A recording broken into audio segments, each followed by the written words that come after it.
Bom dia a todos, a todas.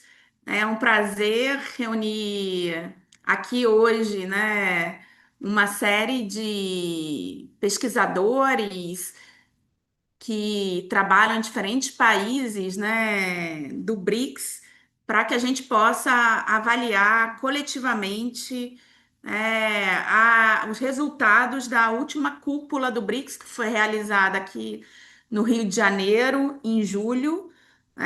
Então, né, eu acho que vai ser bem produtivo, né? A gente tem hoje, né, representantes da Etiópia, da África do Sul, da Índia, do Egito, né? É importante dizer que essa é uma segunda já rodada de avaliações da cúpula, né, que tem sido organizadas por um projeto coordenado pela professora Maria Helena, o LACID. Né? Na versão anterior, a gente também já contou com a presença de representantes de outros países do agrupamento BRICS, né? Então é para a gente pensar um pouco, cada um vai ter 10 minutos de fala, né?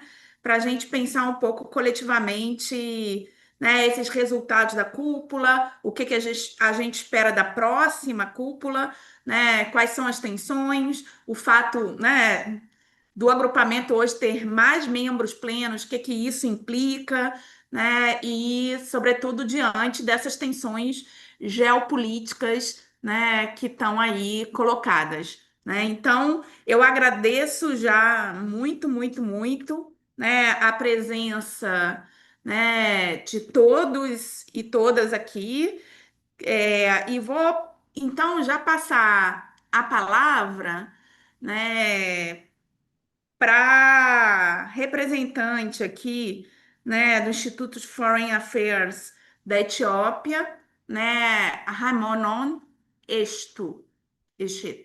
Não sei se consegui pronunciar corretamente, né, mas ela então vai iniciar a fala dela colocando aí essas questões. Raimonot? Thank you very much. You pronounced my name correctly. Thank you very much. My name is Haimanot Shetu from Ethiopian Institute of Foreign Affairs. I'm attending today's meeting on behalf of Mr. Jafar Bedru, who is Executive Director of our institute. He's unable to attend due to an official government assignment. So I will present Ethiopia's perspective on the 17th BRICS Summit. From Ethiopia's perspective, the outcomes of the 17th BRICS Summit were highly significant, especially in terms of the BRICS group's growing emphasis on representing the global south. The final declarations focus on reforming global governance systems, advancing economic cooperation, and tackling climate change is directly aligned with Ethiopia's Uh, priorities I'm as I'm so sorry to interrupt, but Miss Estetu, can you open your camera? yes, There you go. Now we can see you. Thank you. yes. So this is the final declaration focus on reforming global governance systems, advancing economic cooperation, and tackling climate change is directly aligned with Ethiopia's priorities as a developing nation. So Ethiopia views the summit as a step forward in strengthening multilateralism and fostering solidarity among nations marginalized by existing global power structures. The relevance of the final declaration lies in its promises to address inequalities in global trade, investment, and decision making, which Ethiopia sees as vital for its own aspirations of economic transformation, which Ethiopia also welcomes the BRICS Economic Partnership Strategy 2025, as it could open new opportunity for investment, trade, and technology transfer, particularly in infrastructure and agriculture. When we see the national participation, I'm following the leading questions. So Ethiopia's participation in the summit as a full member reflects its strategic interest in deepening ties with the BRICS nations. Ethiopia likely emphasized its commitment to South-South cooperation and its readiness to engage in multilateral frameworks that promote economic development and inclusivity.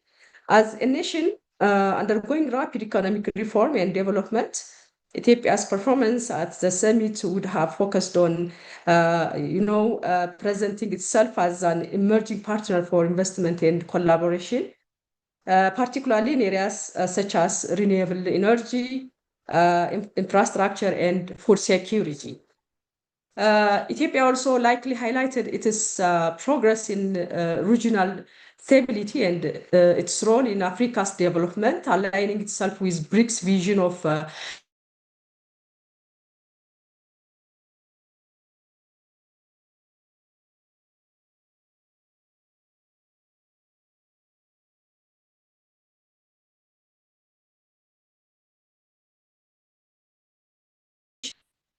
when we see the expansion of BRICS, to include new members like Indonesia and the invitation to other global South partner countries is seen by Ethiopia as a positive and transformative development. Ethiopia views this as a major milestone in broadening representation and diversifying the perspectives within the BRICS group. The inclusion of more developing nations enhance the legitimacy and influence of BRICS in global affairs. That said, the entry of new members also brought challenges to negotiations as the bloc had to balance the varying priorities and interests of its members. For Ethiopia, this expansion presents an opportunity to advocate for Africa's interests more effectively.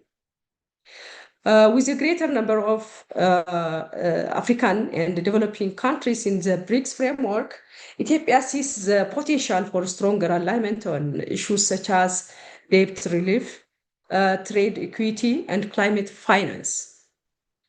When we see the global context of the summit, international global tensions, particularly involving between the big countries, significantly influenced the dynamics and consensus of the summit.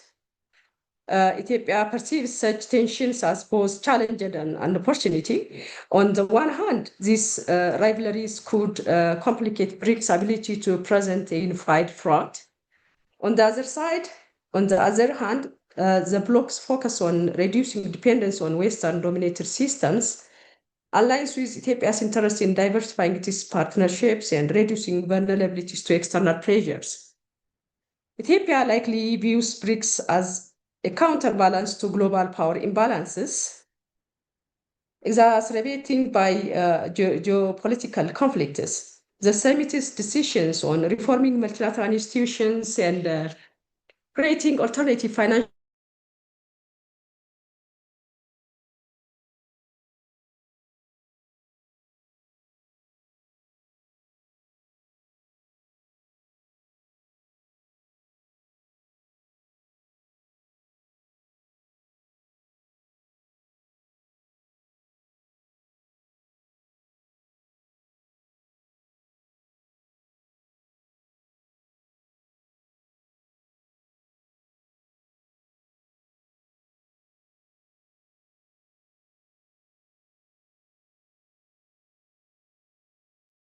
Sorry for the interruption.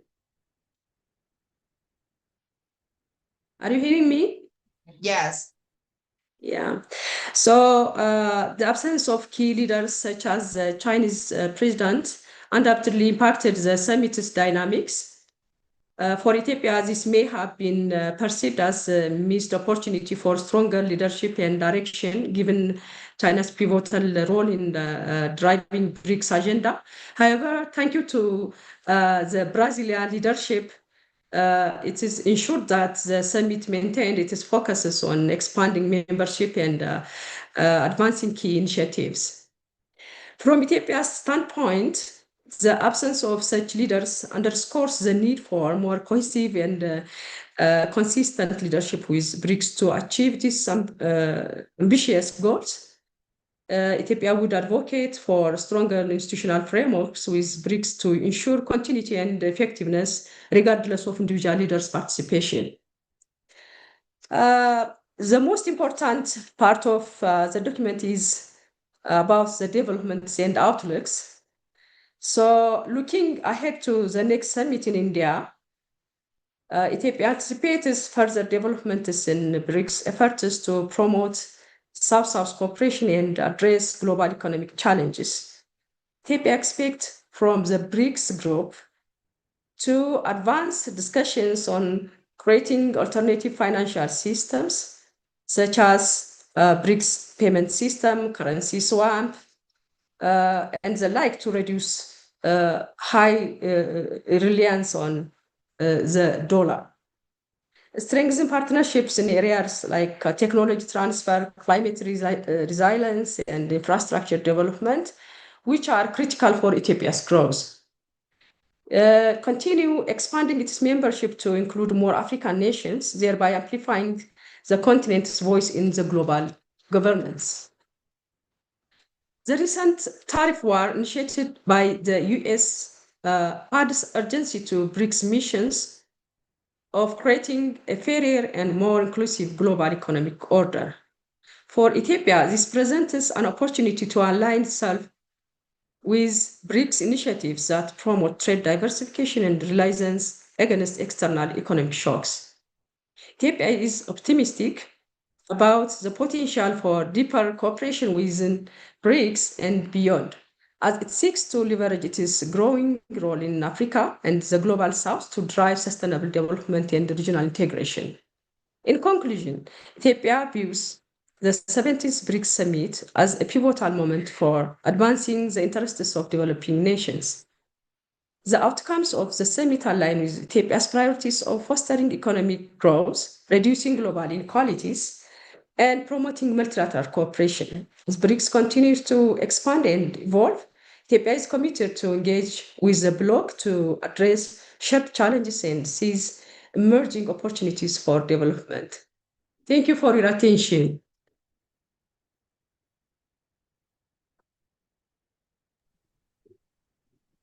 Muito obrigada pelas palavras, né? Acho que, né, a senhora Raimanotti destacou muito a questão do enfrentamento às desigualdades globais como algo central, né, para a plataforma do BRICS. Agora, então, eu vou passar para o nosso outro representante também da Etiópia, né, o professor Mulugeta Sisai. Mulugeta é do Policy Studies Institute, já agradecendo, né, a oportunidade dele estar com a gente no BRICS Policy Center novamente. Então, eu passo a palavra para ele.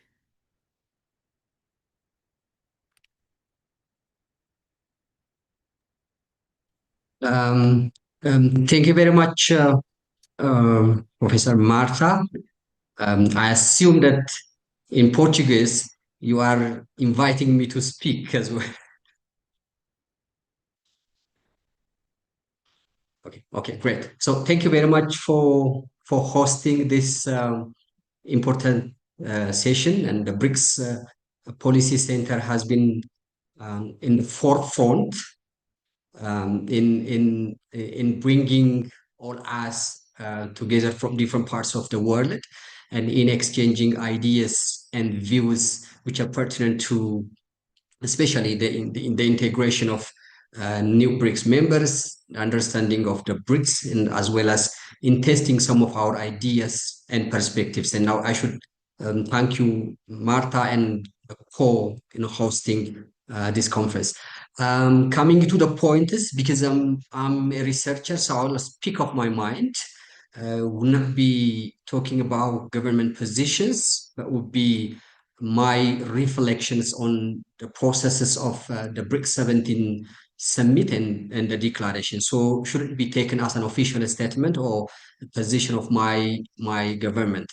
I will follow the guide questions, and I would be speaking about a few points on each one of them.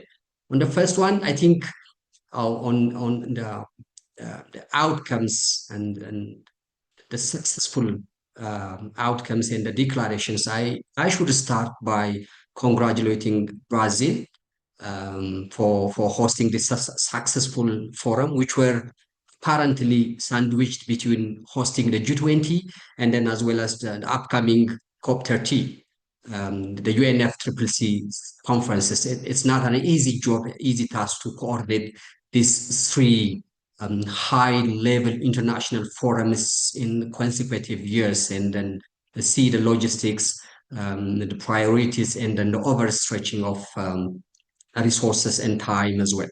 And it has been a very good forum. Some of the forums we participated, me and some of other colleagues, and then we have gotten lots of ideas about BRICS and then the issues involved in it. As new member to the bloc, that really matters, especially the P2P track that we have been engaged over the month preceding to the leaders summit was really instrumental.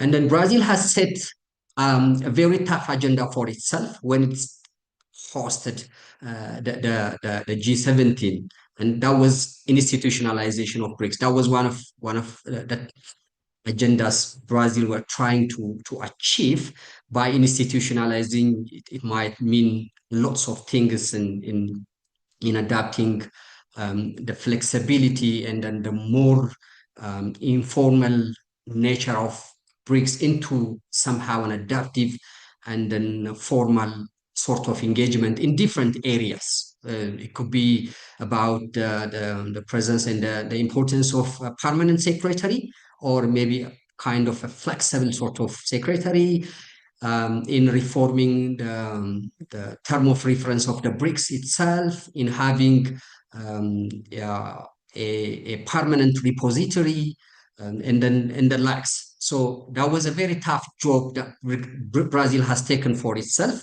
Not every one of these pointers was successful, but has set a very good tone and initiative as well for others to follow, including the upcoming presidency, India. One of the strengths of the final declaration is that it has somehow changed the perception of the misperception, I would say, of BRICS as well. Some, including here in Ethiopia, experts, politicians, and analysts alike, were perceiving BRICS as an anti-Western bloc, where agendas like anti-dollarization or de-dollarization, or kind of establishing an institution which competes with the UN system, were perceived as if it were agenda for BRICS.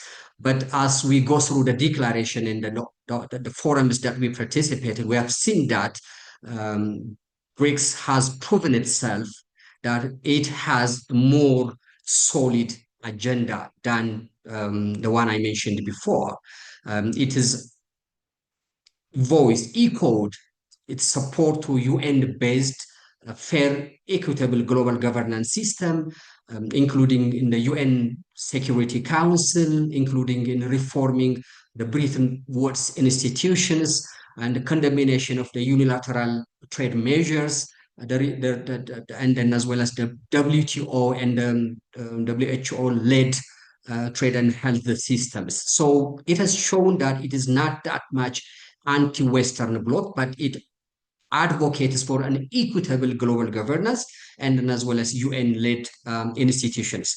There are also some new elements entertained in the declaration, which we see as a progressive, including the adoption and the recognition of the term of reference for BRICS Climate Research Platform. This has been on the agenda for so long, but now it has come to this level. And there are also initiatives that The declaration has recognized, including, for instance, the BRICS grain exchange as an African and not yet food sufficient country. The blockage of the grain market and then the international market inflation on grain and other agricultural products are major concern for Africa and hopefully for other developing countries as well. This has made its journey into the declaration and the importance of AI and then the ethical use of AI, both in research and governance. So these are some of the elements that have got a position or place in the declaration and which are progressive and requires more work, of course. So we've seen that BRICS' idea of incrementalism than radical change, which has been shown in the past. So instead of challenging some of big issues, it has find its way of going around and then showing it is pragmatic way of governance. On Ethiopian participation in BRICS 17, I think Dr. Haimanot has said a lot, but we are still in a very positive mood since we have joined, and that has been shown by the presence of the head of government, His Excellency the Prime Minister, and with a strong team of his cabinet as well. Not only himself, but the Minister of Foreign Affairs, Minister of Plan and Development, Minister of Innovation and Technology, and then others have joined the Leaders Summit in Rio de Janeiro. And throughout of Brazil's presidency, we have traveled, I hope, and were able to attend in most of the negotiations and the discussions. And then as well, I should mention this as well, we have the Ethiopian ambassador who is based in Brasilia, who is a career seasoned diplomat. And then he has been shuttling in between different platforms and different forums and trying to fill the gap at times when delegates were not able to travel all the way from Addis to Brazil. And then I should salute Ambassador Olusegun Abebe, and he's known in Brazil. And then he's, as I said, a seasoned ambassador who has worked in Geneva and as well as in New York. And then he has been very much instrumental in integrating Ethiopia within the BRICS system. And as well as in the final outcomes, and that most of the statements in the declaration in the global peace and security, in reforming international finance and development architecture, climate change and AI development, global health, and also the reform of the UN Security Council. And then these are the agendas, the forefront agendas for Ethiopia as well. And we have seen that the declarations are reflexive of Ethiopia's positions in these matters. Regarding the expansion, let me know if I'm taking too much time, Martha. You can stop me at any time or flag me that I'm running out of time, if any, of course. Regarding the expansion, Ethiopia welcomed the decision to welcome this 5 countries in Joburg, and then as well as Indonesia the last year. So we are very much positive. And of course, the official position of Ethiopia is for BRICS to expand further. And then, of course, we researchers may not agree on that, but Ethiopia's official position is a more expansion. As an expert, as an individual, I would go for more integration than expansion going forward from here after. As expected, BRICS is a consensus-based decision-making. The 5 BRICS, old or the former 5 BRICS members have been together for about 15 years or so. So they have set the rules.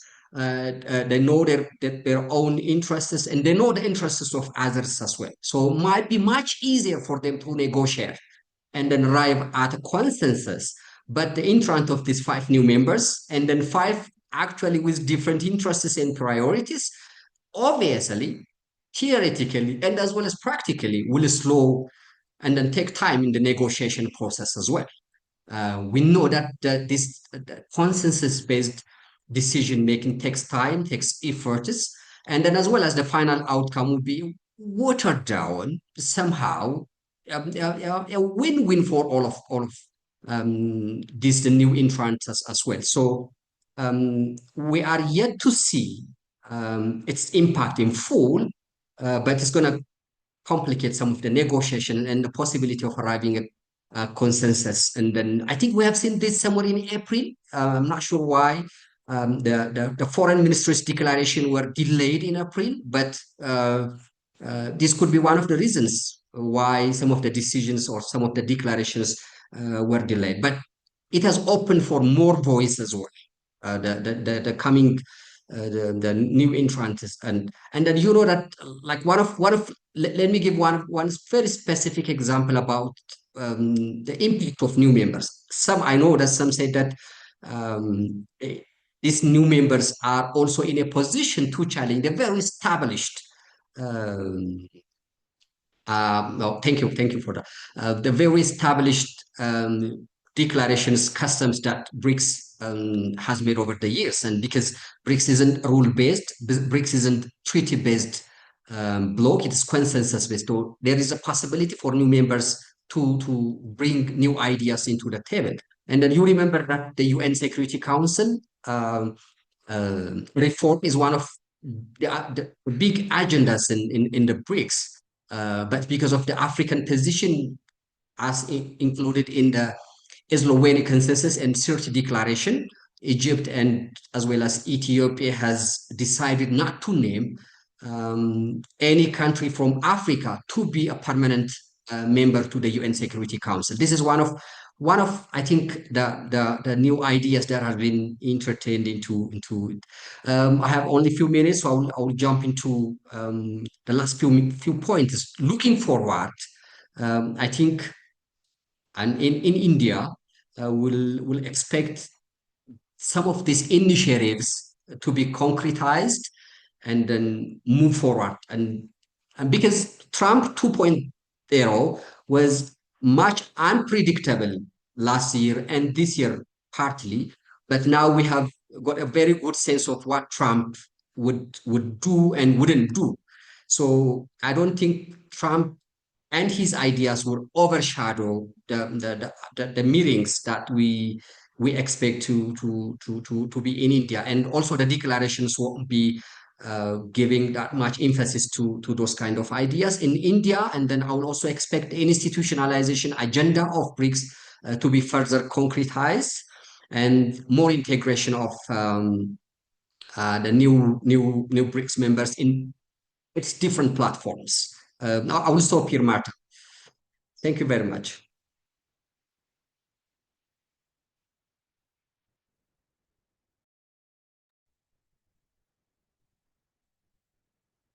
Thank you very much. Leah will give some explanation about the translation.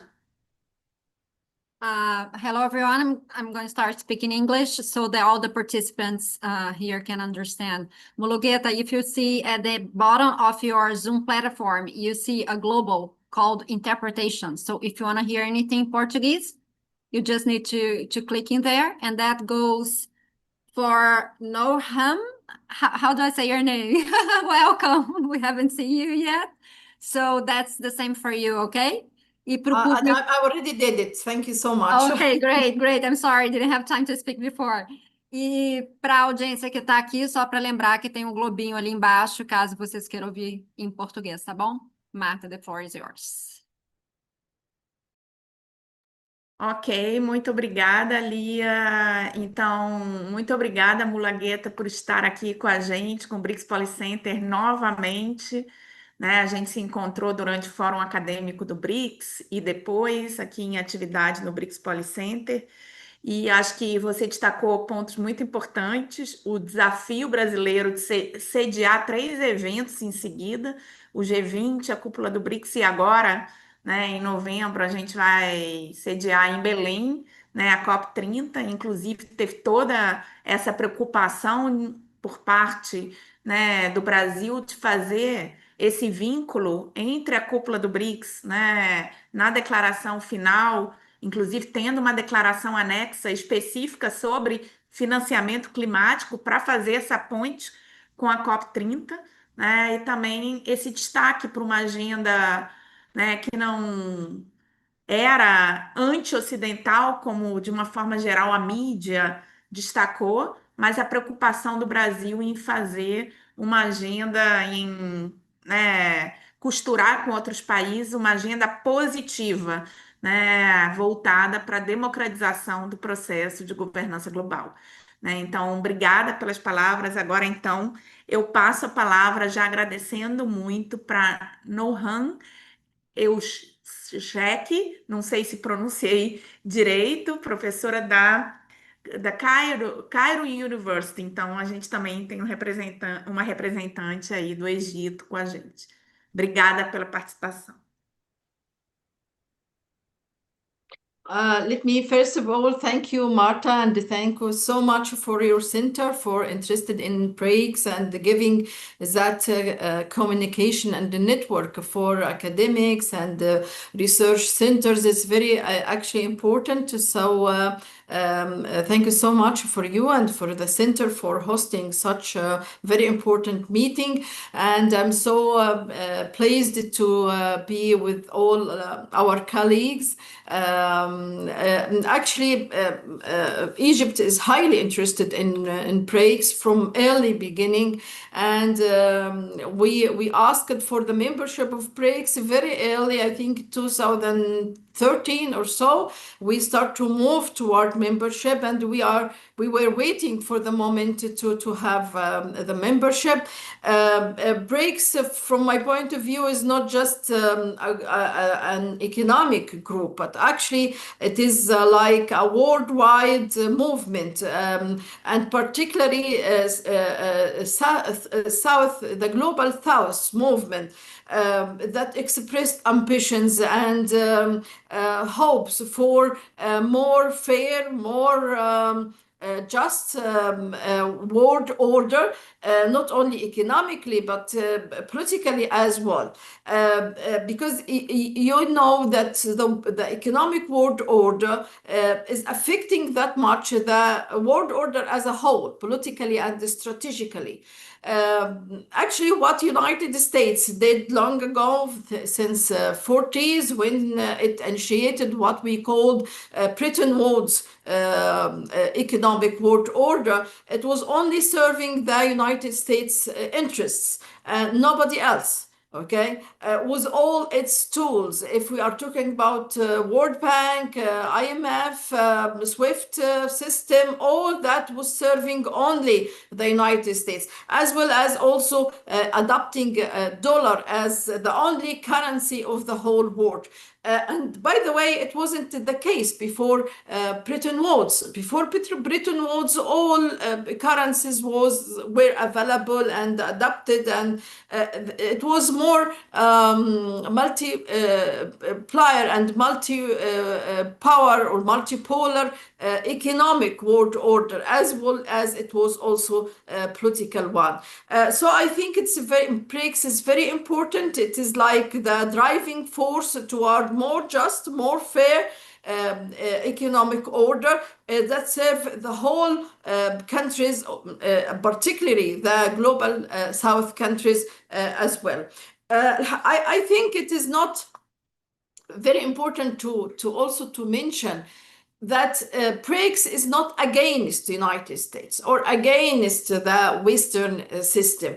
It just allow alternative for global South states and countries. It is not logic to have only one way and one dominant power over the whole economic world. It is actually unlogic and unfair. So BRICS is not against, it is just giving an alternative.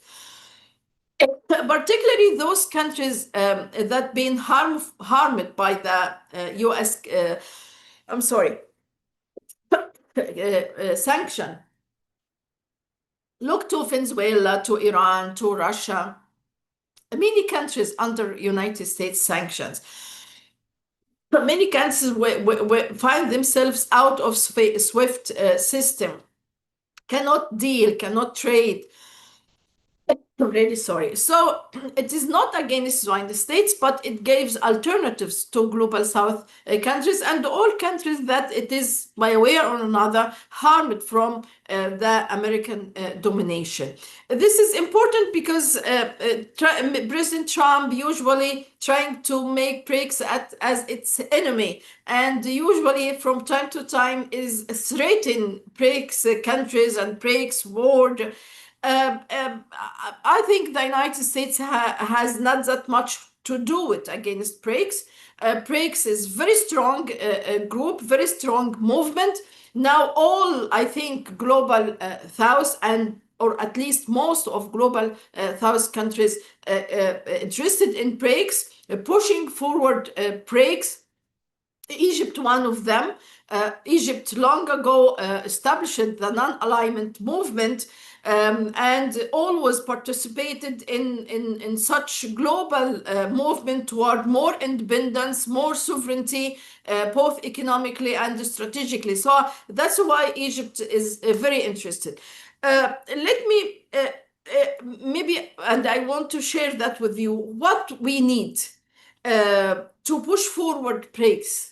As it is very important, it is serve all our interests as global South. So what we still need in BRICS? BRICS very successful, having many very positive and progressive steps, but I think we need more. We need more, first of all, to deal in national currencies. Having one currency, two BRICS, I don't know. I doubt that it will go because we have different points of view. We have Indian point of view that it is more supportive to national currencies, and we have other points of view that said we have one currency. So I don't want to BRICS to go in such dilemma and debate. Let us depend on national currencies and think about later on what will happen later on. This is very important. Also to connect our bank system out or away from a SWIFT system. This is very important. To have direct transfer among our banks, very important. Now Russia and China have almost 95%, maybe almost all their trade with that direct transfer. And also India is going the same way with Russia. And so I think that all BRICS countries can do it. It is not impossible. It needs just to adapt our bank systems, maybe negotiation, maybe agreements, whatever, but we should go for that. It is also very important to encourage our bilateral trade. Now, President Trump imposing tariffs on all countries, even Brazil, India. India is very close partner to the United States. Not only China, but even those close partners like South Korea, like India, etc., like Brazil, all of them now under tariffs of the United States. So we need to look in a wide perspective to each other, what we can do to each other and how to encourage bilateral trade, because usually our old trade in global South going to North. We didn't think to have such South cooperation and trade. We need that. This is the moment to work on. Also, maybe one of the points we should go forward to it is the tech partnership or technology partnership.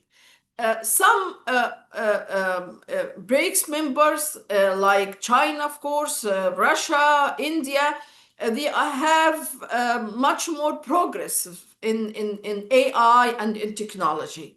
Maybe other countries, particularly the newcomers to BRICS, among them Egypt, maybe a little bit behind those maybe first rank countries in technology. We need to have also some kind of partnership to transfer the know-how, to have some common projects, how to use AI and technology in development, in improving our economies.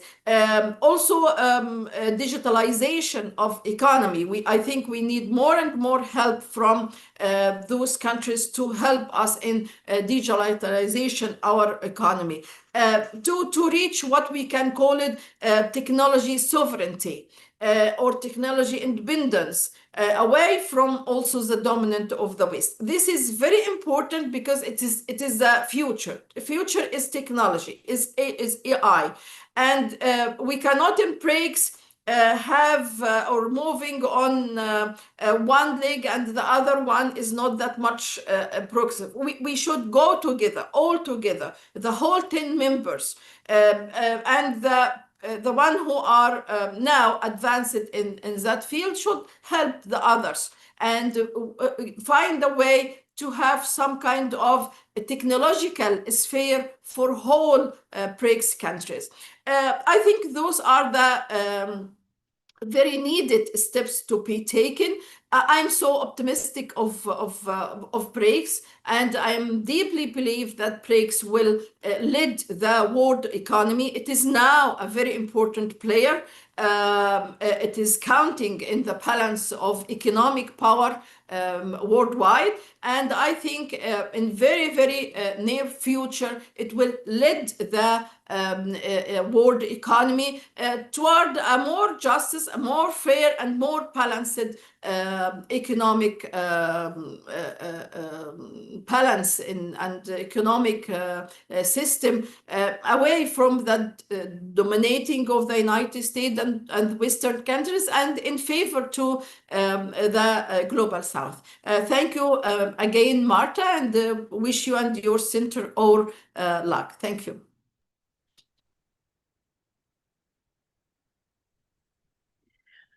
Muito obrigada, professora Nohan. Eu acho que você colocou questões centrais, ou seja, né, esse alinhamento dos países do sul global, né, nessa reivindicação que não é de agora, é histórica, né, e o Egito tem um papel nisso, né, já que é um dos fundadores do movimento dos não alinhados, né? Esse ano é importante recordar que a gente está fazendo 70 anos, né, da Conferência de Bandung, né, que foi o epicentro ali do movimento dos não alinhados, né? Então, esse papel político, né, do BRICS no sentido de reivindicação do que Mulugueta colocou, né, a reivindicação de uma ordem internacional mais justa, mais equilibrada e que tenha participação e voz dos países do sul global. Muito obrigada.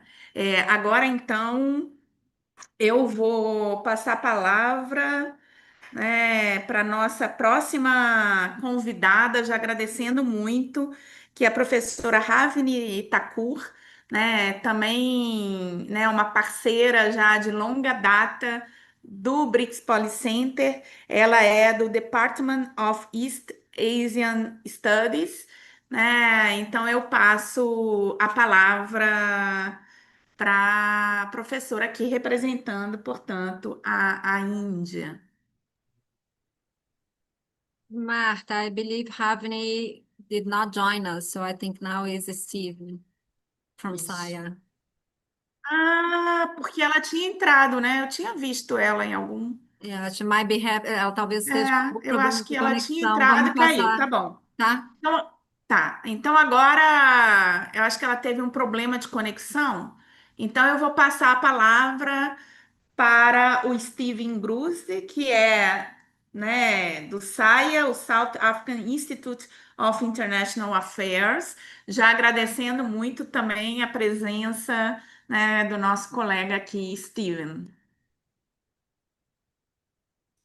Thank you, Marta, and thanks to BRICS Policy Center. I was fortunate enough to interact twice with you in Brazil over recent months, at the end of last year and then in March this year. Can you see my screen? Yes. Yes.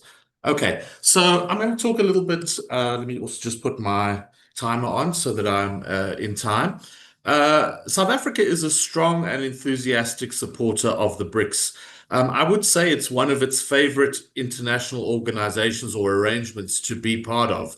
I think South Africa feels that it can put its ideas across, that it can make a difference. And our president, Cyril Ramaphosa, was in Brazil, very enthusiastic, would not have missed this meeting. So what were the main outcomes? I think three things that I would emphasize was the adoption of the Rio Declaration, which, as every summit has, a long document that touches on all the areas that were discussed, and all the working groups and instruments have fed into. It's an accomplishment to get a document that everybody signs on to. I think it was a very important occasion for reaffirming support to multilateralism. Again, South Africa is a committed country to multilateral organizations and arrangements. It doesn't like countries going on their own. It is a strong supporter of international law and international accountability. And I think the third theme that came out of the summit, or out of the process, was these persistent calls for international financial reform, reform of global governance, such as the United Nations Security Council. Things that are, I think, not necessarily obstacles, but that inhibits the way that BRICS conducts its business. I think it's important for it to promote global South ambitions, as the last speakers were talking about, against accusations that it's an anti-Western institution. And I think South Africa is quite forthright in trying to dispel that notion that it's an anti-Western institution. It's important that BRICS has to deliver and that it gains public trust.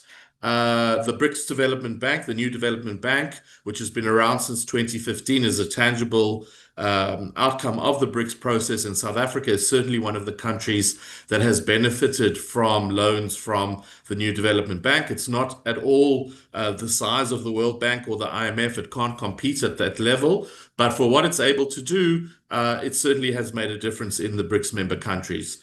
And also, as other speakers have talked about, it's important to build economic resilience against tariffs and other unilateral trade policies, of which we're seeing more and more in the Trump era.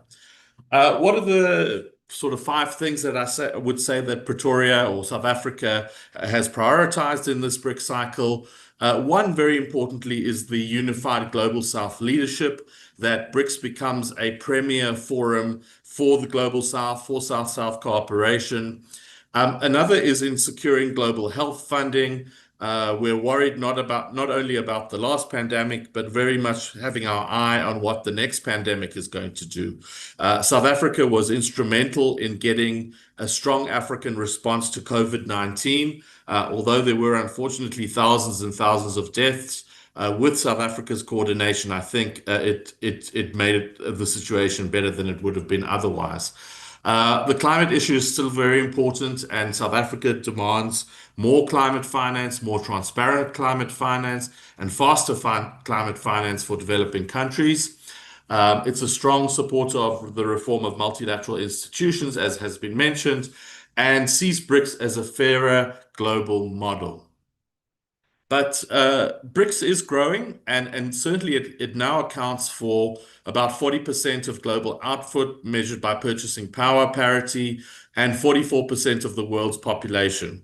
One of the aims that Brazil had in its 6 aims for BRICS this year was to help with institutionalizing BRICS, and studies by groups that might even have been BPC or SEBRI counted over 180 working groups, mechanisms, forums which I think in one sense shows the vitality and the vibrancy of BRICS, but also it becomes a bit unwieldy and a bit difficult to coordinate. And I don't think Brazil was entirely successful in getting much progress on the institutionalization. A country like Russia is very keen on lots of organizations and lots of different initiatives and so forth. So perhaps there was a little bit of resistance. And if you look in the declaration, it was not one of the strongest issues that came out. Yes, there will be a repository for documents, which is really important, because otherwise every country starts again every few years with trying to find out and document what was happening in BRICS. But there isn't any movement at the moment, for example, for a permanent secretariat for BRICS. And indeed, debates on UN Security Council reform are important. We saw in April that the foreign ministers were not able to come to a shared statement. And as the representatives from Egypt and Ethiopia were mentioning, they were not prepared to have South Africa singled out as one of the countries for a seat on a reformed Security Council. Going back to the Eswatini Consensus and the CERT Declaration, there are questions on the continent, though, whether those instruments, which are now many years old, are fit for purpose and still reflect modernity. So South Africa has got to negotiate these African common positions. I think in Rio, both Modi and Lula took stronger leadership roles. I think Ramaphosa, South Africa's president, helped to find consensus and soften the language in declarations where this was needed. But with the addition of Iran to BRICS, South Africa and Iran took a very hard stance against Israel and what's happening in the Middle East, pushing as the bloc to act as a voice for what it saw as justice. But I don't think that the language is as strong as South Africa would have liked in the Rio Declaration. The real challenge for BRICS is turning declarations into deliverables. We have the African Continental Free Trade Agreement, which is very important, but has been slow in getting going. And BRICS, the Business Forum, is an important element as well. We've talked about shifting away from dollar dominance and from the SWIFT system. Again, Russia being sanctioned by the West is very enthusiastic in developing an alternative to SWIFT. We do have the BRICS Pay, and indeed, a common currency is not on the cards. It's never was really on the cards, but trade in local currencies is gaining importance, and South Africa is supportive of that. But indeed, this is happening amidst geopolitical tensions in the Middle East, in Ukraine. And just before the BRICS summit, Donald Trump tweeted, "Any country aligning themselves with the anti-American policies of BRICS will be charged an additional 10% tariff. There will be no exceptions to this policy." Well, he hasn't yet carried that out, to my knowledge. But BRICS is fighting for its place in a very fractured and difficult global environment. There were key absences from the BRICS summit. Neither President Putin or Xi Jinping were in Rio. Putin, I think, partly because of the ICC arrest warrant that is out for him. And I don't want to speculate on Xi Jinping staying away, but I think that allowed elder statesmen like Modi and Lula to take a more prominent role in the proceedings. Finally, in the minute and a half that I have left, what do we think will be at the next BRICS meeting in India? We're anticipating strong pushback against tariffs and protectionism, prioritizing India's sectoral strengths, including in technology, global public infrastructure, artificial intelligence. We're anticipating that the reform of international financial institutions will still be important, that there will be a measure of diplomatic balancing and global South solidarity, and a lot of emphasis on climate finance and the just transition. So thank you very, very much. I think I have a minute to spare, so I'll hand back to Marta and the team. Thank you.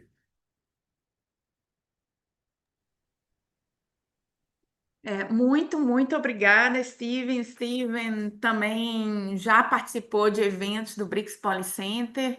Enfim, então é um prazer tê-lo aqui com a gente novamente.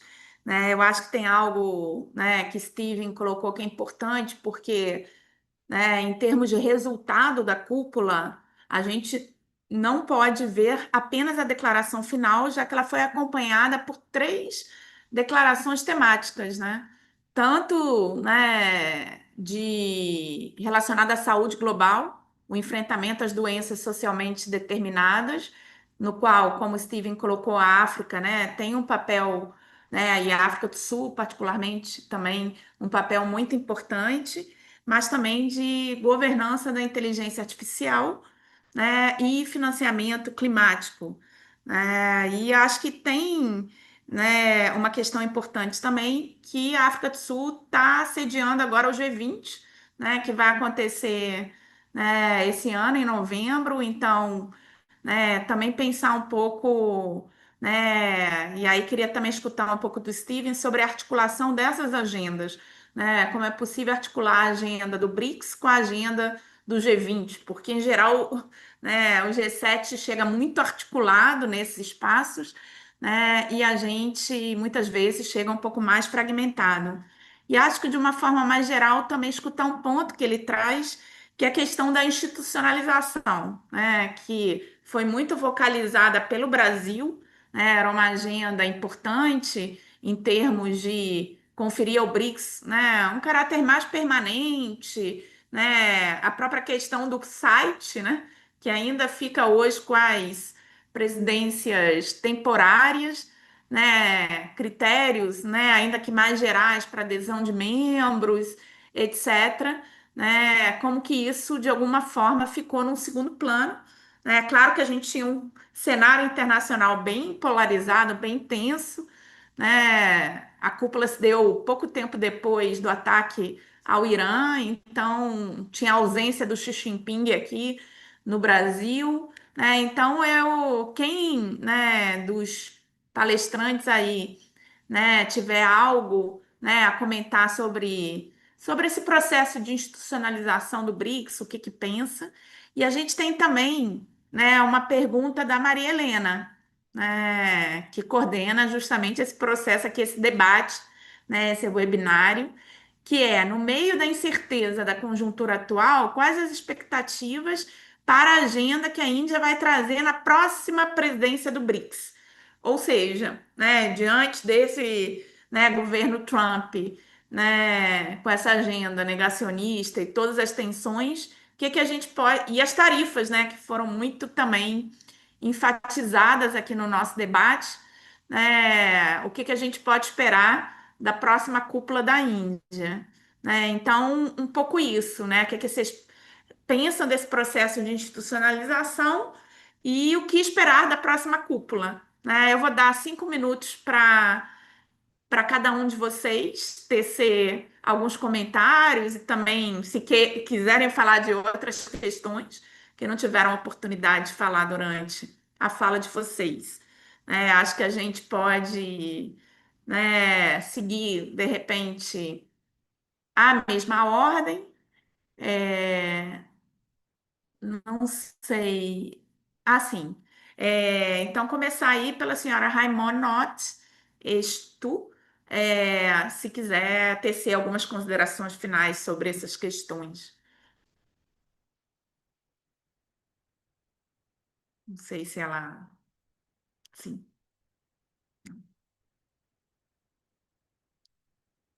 Não sei. Ou se. Ou a gente pode. Raimonot? Não. Não. Então, se o Mulugueta quiser começar também, fique à vontade. Mulugueta, do you want to start? Did you understand my questions? Did you translate? Yeah. Okay. Okay. Yeah. Thank you very much, Okay. Marta. Do you want to start? Yeah. Okay.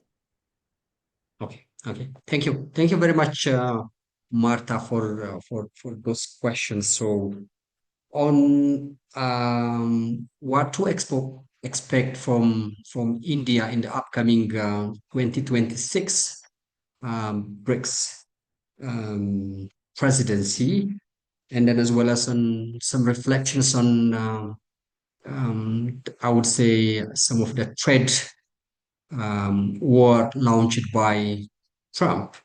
So as I tried to allude earlier, this summit, the 2025 summit, was somehow overshadowed by some of the statements made by Trump himself, not only about the trade war he has launched against maybe South Africa, India, and China, but as well as on some of his statements on global governances as well, like for instance on the U.S. withdrawal from the UNFCCC, which has been on and off for the past administration as well. Trump pulling out of WHO, World Health Organizations, Trump reducing funding to other UN agencies as well. And then as well as finally, the statement being made by Trump, which was shared by Stephen earlier, that he was threatening BRICS members that he will subject them to 10% of tariff if they go against or mobilize support against US interests.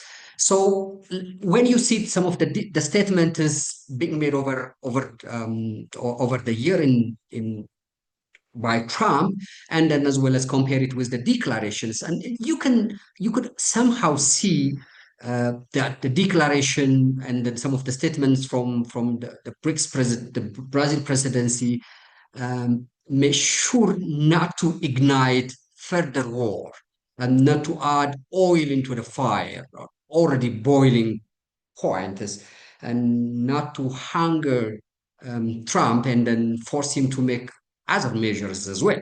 So it was some sort of very measured, pragmatic statements made by not only in the declaration but in the leaders' statements as well. So I would say that somehow it has softened some of it is the BRICS statements, and because Trump has been unpredictable for so long. Going forward, I expect this to settle a little bit, and then people would make a difference between Trump himself and the Trump administration. The statement that he makes sometimes very firing, boiling, but a certain cool, measured measures being taken by his administration. So I expect that the trade negotiations being taken by different countries would come into some sort of consensus by the time we get into 2026, and then Trump won't be probably that much big agenda for upcoming BRICS summit. So more would be a focus on reforming some of the prior agendas that BRICS has set for itself, reforming the global governance system, reforming the global financial architecture, mobilizing more climate fund, and then as well as the just transition, and then as well as the other issues. So I hope that there would be more focus on those matters. And second point that Martha raised is about the institutionalization of Trump, institutionalization of the BRICS itself. This is one of the, I would say, one of the very sensitive agendas among the BRICS member states as well. A lot has been put, and lots of effort has been put in place by Brazil, different institutions. But as Stephen said, that hasn't come to a result that even Brazil would have wanted to see, and that us as well, and some of researchers would have wanted to see, including the coordination in between the different platforms, the permanent website, a smooth transfer between the different presidencies, the integration of new members into the different platforms, because there are about 180 plus platforms. Not all new members have been invited or being fully integrated into these different platforms as well. So we see it this institutionalization, I mean, the addition of these 5 new members and as well as the 10 partner members would necessitate the institutionalization of at least some of those themes that have been raised before, and see that the new members can play pivotal role in shaping BRICS agendas as well. And because of this, the lack of coordination and then as well as the absence of monitoring of the declarations and the decisions, we and new members are not able to track some of the past decisions as well because we didn't participate in it. So we hope that institutionalization might solve some of this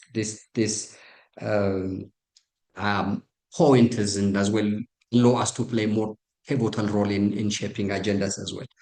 This is my point, Martha. Back to you.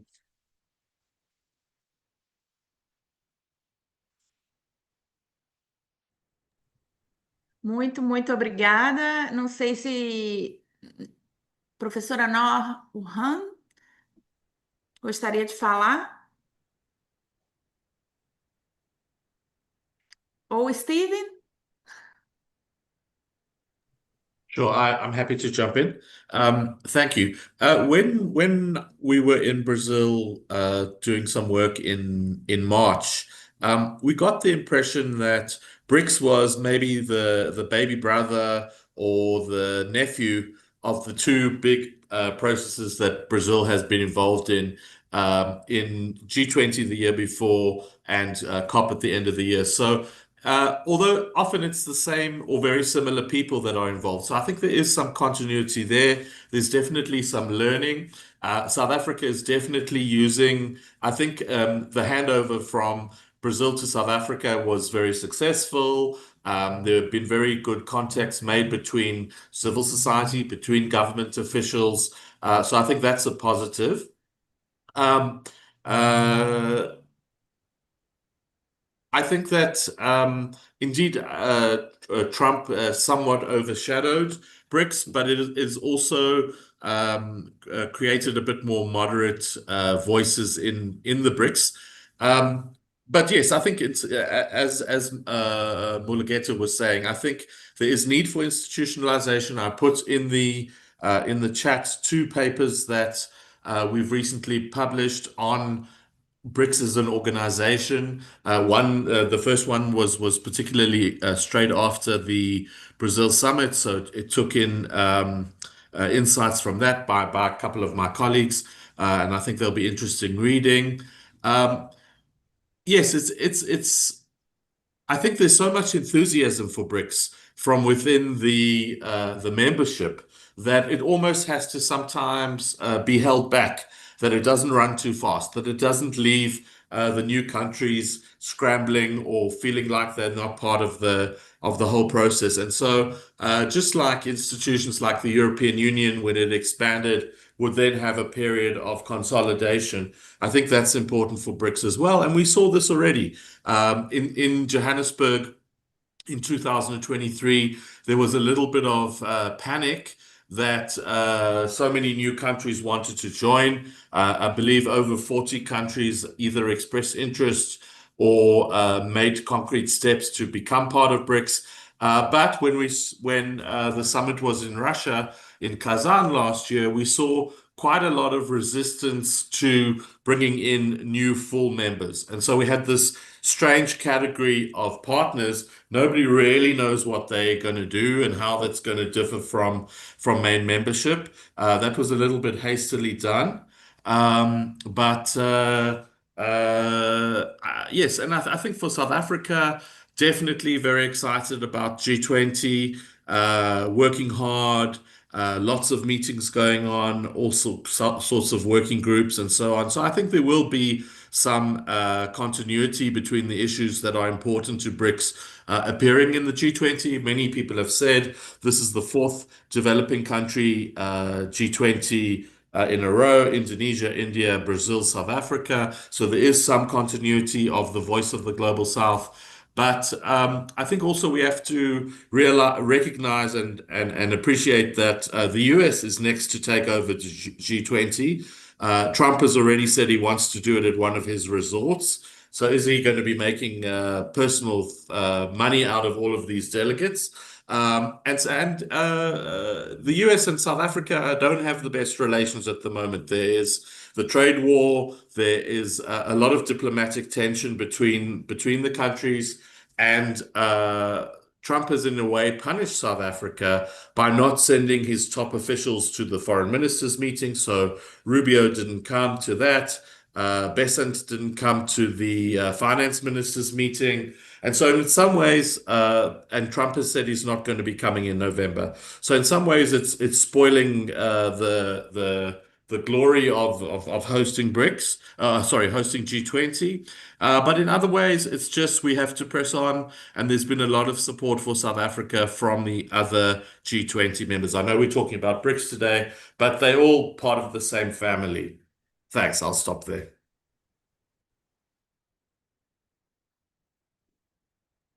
Muito obrigada, Steven. Acho que você tocou em pontos muito importantes. A própria questão da categoria criada, né, dos estados parceiros, ou seja, o que muitos analistas vêm, vamos dizer assim, indagando é se essa divisão entre plenos e parceiros também não reproduziria a própria lógica do Conselho de Segurança, né? Que, enfim, você tem membros plenos e membros parceiros, enfim. Então, é isso, né? Uma organização que se pretende democrática, né? Um agrupamento que se pretende democrático poderia conservar essa hierarquia. Enfim, né? E só respondendo aqui ao Luiz Gouveia, que também colocou uma pergunta aqui, não, né? A questão do tratado não é algo, né, em pauta. A ideia é justamente manter uma flexibilidade, mas ter, né, algum grau de continuidade, tentando de alguma forma ter uma plataforma permanente do BRICS, ou mesmo um secretariado. Inclusive, aqui no Rio, né, nosso prefeito Eduardo Paz fez a proposta do Rio, né, se tornar aí, né, essa sede desse secretariado do BRICS, né? Enfim, né? Vou passar então a palavra para a senhora Raimonot, se ela quiser também tecer algumas considerações. Thank you very much.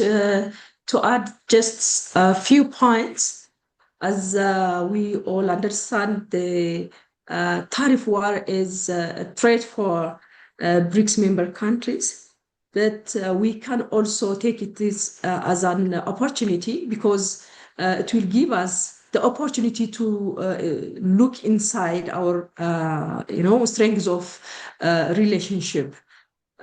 So we have to work on that side. So we expect from the Indian presidency to strengthen institutionalization of BRICS. To mention a few pointers, we have to consolidate the match mechanisms of BRICS to be manageable. And also we have to also work on integrating new member countries and partner countries. So we expect from the Indian presidency to have more institutionalized BRICS. These are a few points which I want to add. Thank you very much. Muito obrigada. Agora, então, eu passo a palavra para a senhora Nohan Elsek.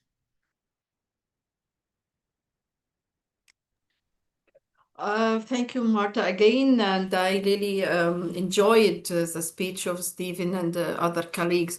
I think we need to go to the details, the practical process. As just Stephen mentioned, we have many things we should be clarified like the situation of partners of BRICS, how they would connect to others, the members of BRICS themselves. I think they need to go in many detailed things to be able to push forward our cooperation.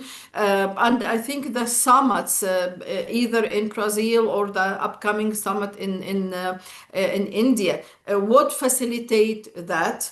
And I think we need some technical groups in banking system, in trade, etc., how to develop our cooperation in all field, technologically, in trade, in finance, and everything. I think we need technical groups in that to be able to put forward our dreams and our hopes into reality and on the ground. Thank you.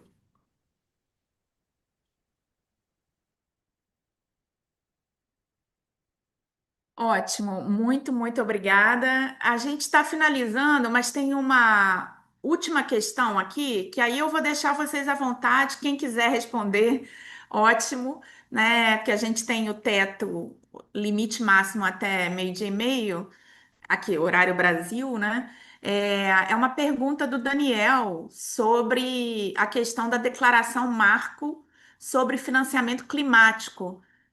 O que ele está indagando é que, na medida em que os países do BRICS têm perfis energéticos, né, estruturas econômicas muito diferentes, alguns produtores de combustíveis fósseis e outros, né, como é o caso do Brasil, por exemplo, líderes em energia renovável, se vocês acreditam, né, que é possível, né, uma articulação coerente e bem coordenada nessa agenda climática, né? Não sei se todos trabalham com a agenda climática, mas quem tiver interesse em responder, se alguém, né, se aventurar a responder, eu deixo em aberto aí para alguma resposta. Nohan? Maybe I really thank you for such a question, because we are in a different distance from what we hope as a whole world. Yes, maybe we are a different distance and different, as you mentioned, systems. But I think all global south is not responsible that much of what is going on. The responsibility, from my point of view, is on the West, that consumed a huge amount of fuel, and up to the date, who is the first state of ambitions and of that pollution, etc., in the United States. And unfortunately, according to or under Trump presidency, I didn't expect a lot, because he promised to digging and continue digging. It means that, and he up to the date canceled and halt all resolution Biden did concerning climate and the climate change, etc. So I think we are going to difficult time globally concerning the climate change. And I think, yes, we have responsibility, but not all responsibility, or even the most important. And we have the right to develop. So maybe the advanced countries in BRICS can help to provide technologies that it is a friend to environment, and they can help us to continue development with not that much cost, and at the same time friendly to climate change. Egypt hosts, you may know, COP27. And we proposed a whole agenda in that. and we confirm on the responsibility of the rich countries to help the global south to go forward in development, but with a friend technology to environment. Up to the date, those rich countries did nothing, particularly in finance, either in technology. So we need to move, as you mentioned, to push forward and to push again and again in that direction. Thank you. Muito obrigada. Eu acho que, de fato, né, o BRICS vem insistindo, né, naquele princípio, né, que ganha força com a Rio 92, então aqui no Rio, né, que é a ideia das responsabilidades comuns, mas diferenciadas, né, reconhecendo que aqueles países que tiveram na dianteira, né, da emissão de gases estufa têm que arcar com mais responsabilidades, etc. Não sei se alguém mais quer comentar a questão climática, não? Ok. Então, agora eu queria agradecer muito a presença de vocês, agradecer terem aceito o convite. Espero que da próxima vez possamos estar presencialmente reunidos aqui no Rio. Também agradecer o público, a gente teve uma presença, né, grande de público aqui assistindo o nosso webinar, que vai ficar gravado, vai estar disponibilizado. E espero que a gente continue, vamos dizer assim, cultivando essa rede aqui para diálogos sobre BRICS e outros temas. Muito obrigada. Agradecendo Maria Helena, o pessoal da comunicação aí também. Obrigada. Tchau, tchau.